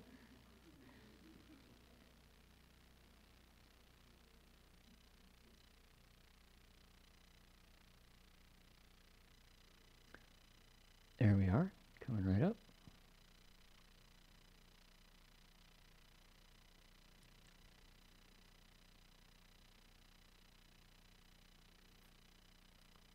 Look at this.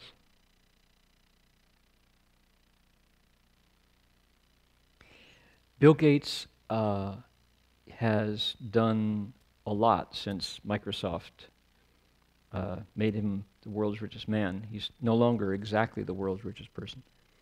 He's one or second or third, but he has done a great deal with his wealth.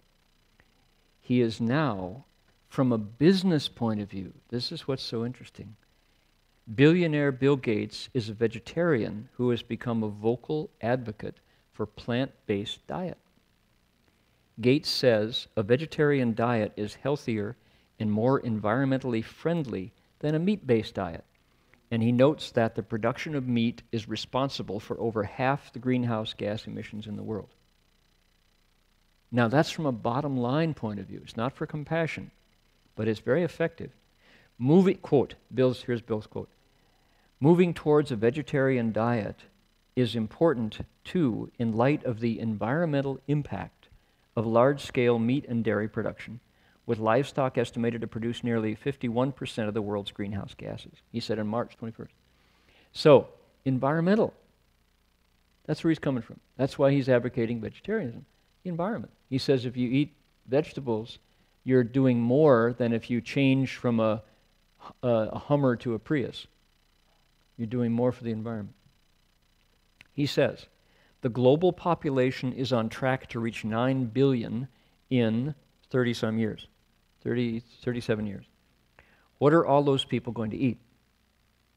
With billions of people adding more animal protein to the diet, meat consumption is expected to double, by the way, by 2050. It seems clear that arable land for raising livestock won't be able to keep up. In other words, there's just not enough land to grow the food to feed all the animals that are supposed to be eaten by people in 2050. Can you imagine the amount of cows doubling now that'll get killed? Okay.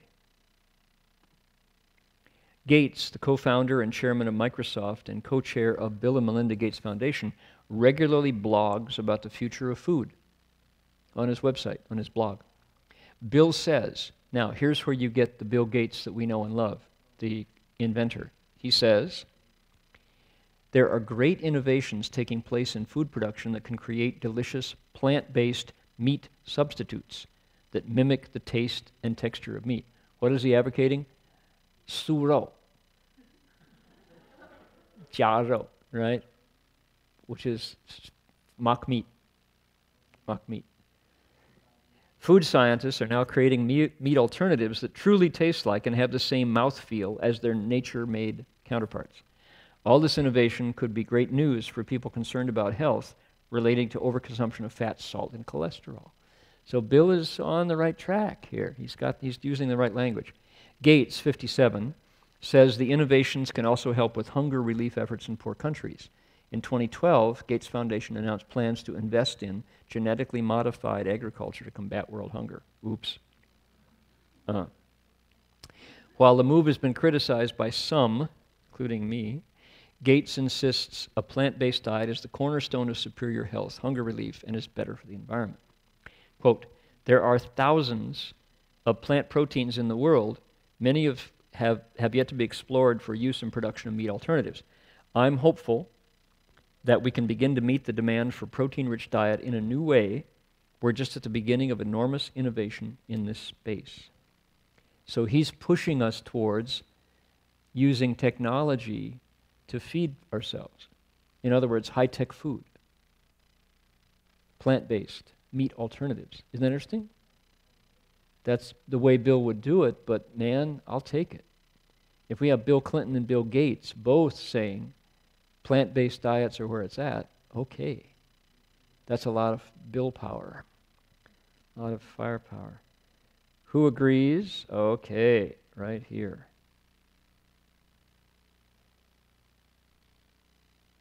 Here's another one of those. Oops, we're going to get an ad here first. Here's another one of those vegetarians who we can kind of pay attention to or not. Here he is, Mr. Singh, 100-year-old marathoner, vegetarian, 101 years old. I will not stop running, but I will do it for my personal health instead of competing. Mr. Fauja Singh, a 101-year-old marathoner, ran his last competitive race in Hong Kong in February, putting an end to his running career that began when he was 89. Look at this. There he is. He runs in his turban, 26 miles, 26 and a half miles. I am feeling very happy about the race. Every time I run, I feel so fresh. Singh told the Telegraph after finishing the Hong Kong Marathon's 10K race in 1 hour, 32 minutes, and 28 seconds. 10K is 10,000 meters in 90 minutes. Fauja, a British runner of Punjabi Sikh descent, began running to cope with depression after his wife and son died 2 years apart. He ran his first full marathon in London in 2000 at the tender age of 89 years old.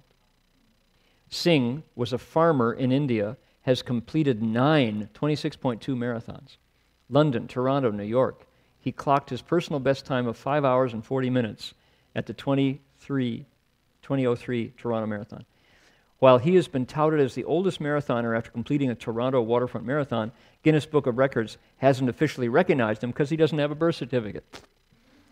He's 5'8", 117 pounds, a lifelong vegetarian who attributes his longevity and good health to a portion-controlled, plant-based diet.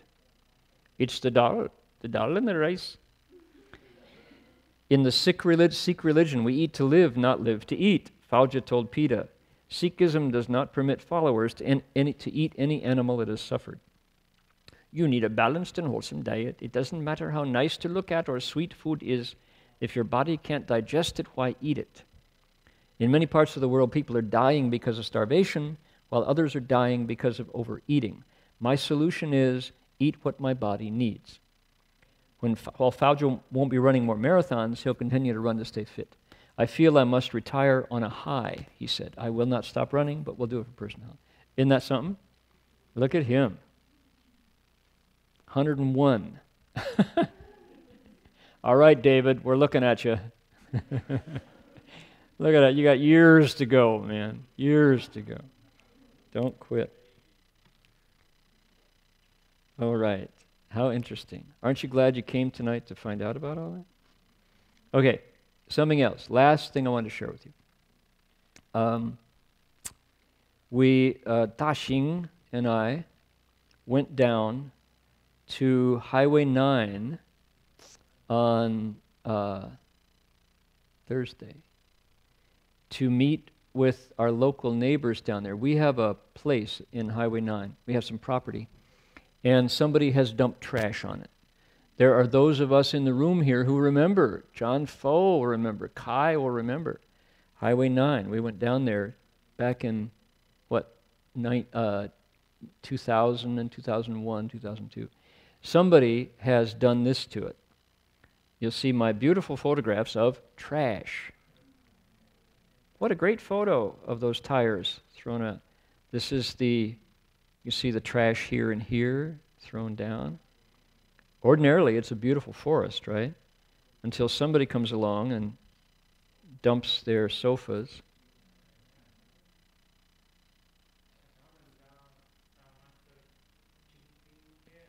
It's the other piece. We have two pieces, and there's nobody living here.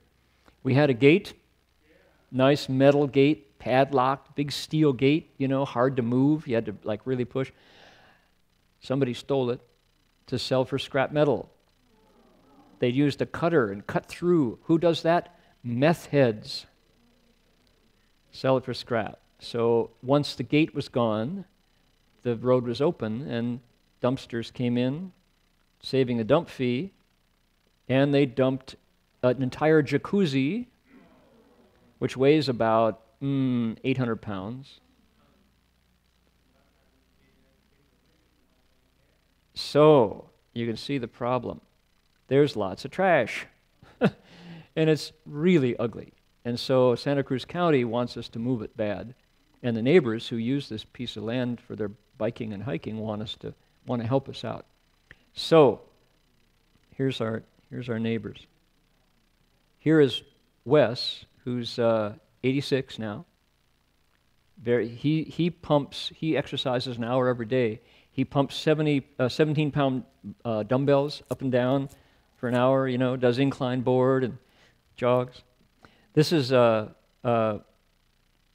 Jeff, who's a returned Iraq vet, and they all want to help us out, move it. So what I'm showing you this. Look at. I'm showing you this so that we can. There we go. Trash. Look at the beautiful redwoods, right? Trashed. Shotgun shells. Boom, boom, boom, boom. We're going to get a group going down in a couple Saturdays to clean up. We're getting a cleanup party. Now, we're trying to work on the date, but I'll let you know probably sometime this week. Here's a nice sofa out there and a chair. You could put them together and have a nice consulting office or take a nap if you want. Right there in the redwoods. Mighty nice spot. Can you imagine how this looks without the trash? Very pretty. Yep. So this could be our lunch place. So we're going to get a work crew. We have some heavy machinery, tractors and dumpsters that we're going to roll in. And we need people to put the tarps down and to cook the potato salad with no onions, and the soup and the bread and the grape juice, and we'll have a great picnic and get to enjoy the redwoods down off of Highway 9. So this is the tray. This is taken with my wide angle, 9mm wide angle lens, up close. There's a creek running through, very beautiful, except you turn around from this spot and it's all full of trash. So I'll let you all know when this is about to happen, and we'll take a look at, see, there's another, I want to show you what it's like when it's not trashed.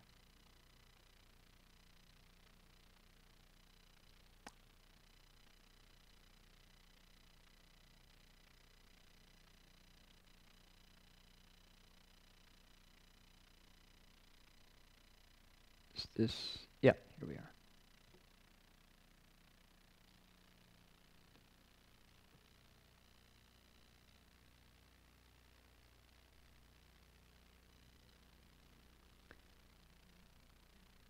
Trash. Just a moment here. Yeah, not trash.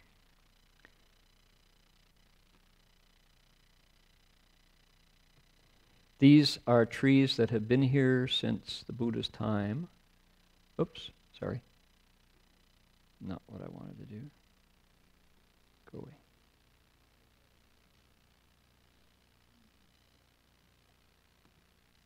Here, I popped it on the wrong thing. There we are. That's what I want.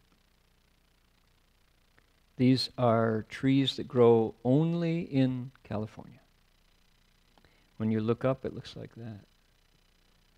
They are so tall.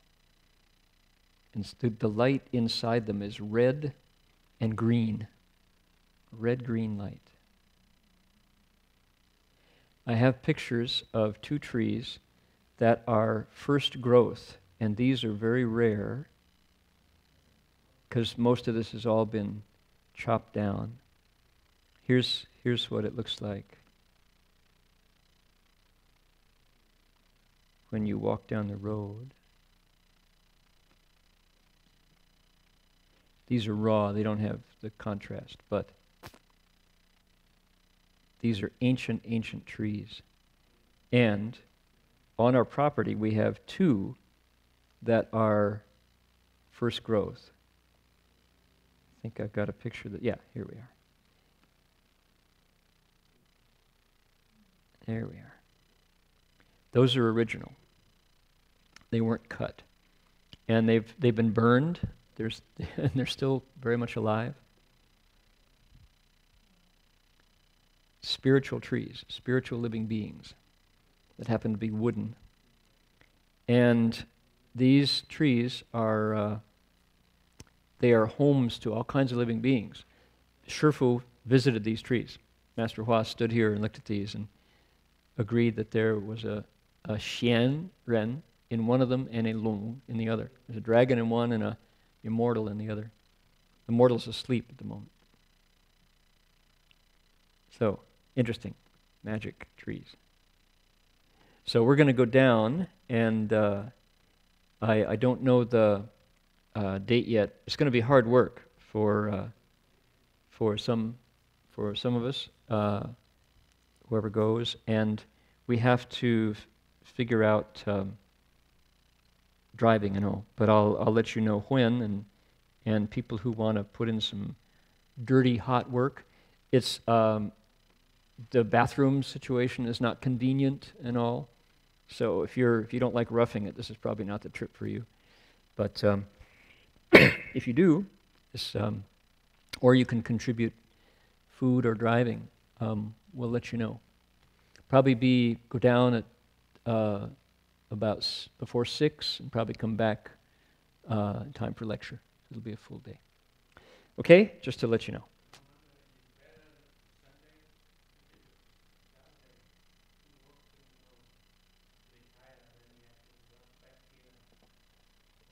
Who's that, you say? Yeah?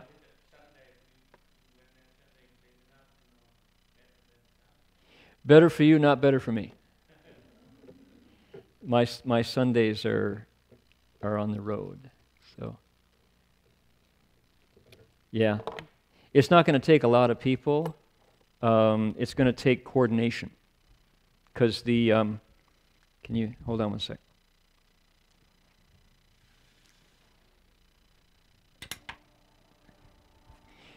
We need to get the neighbors with their big machines, and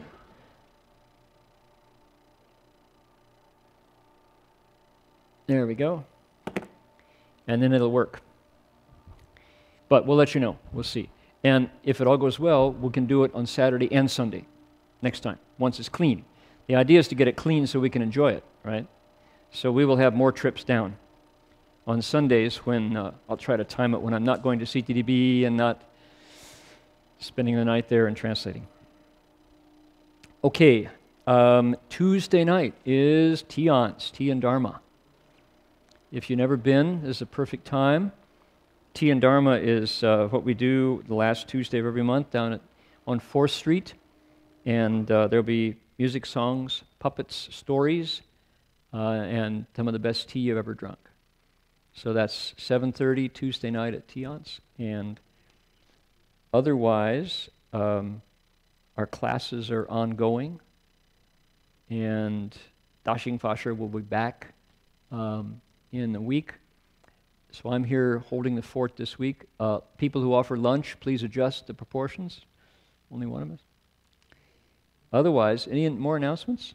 Hi, Omeo. I don't think so. Please enjoy the supermoon. It should be right about there by now. This is the biggest, closest approach of the moon to the earth in a year. All right, 食道之进，非道在退，在善而从，不善而改。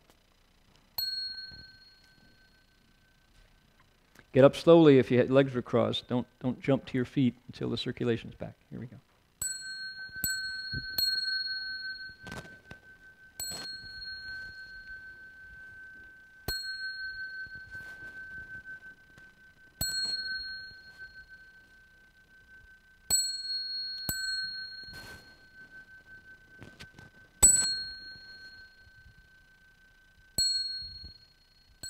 Bow in respect to the Venerable Master.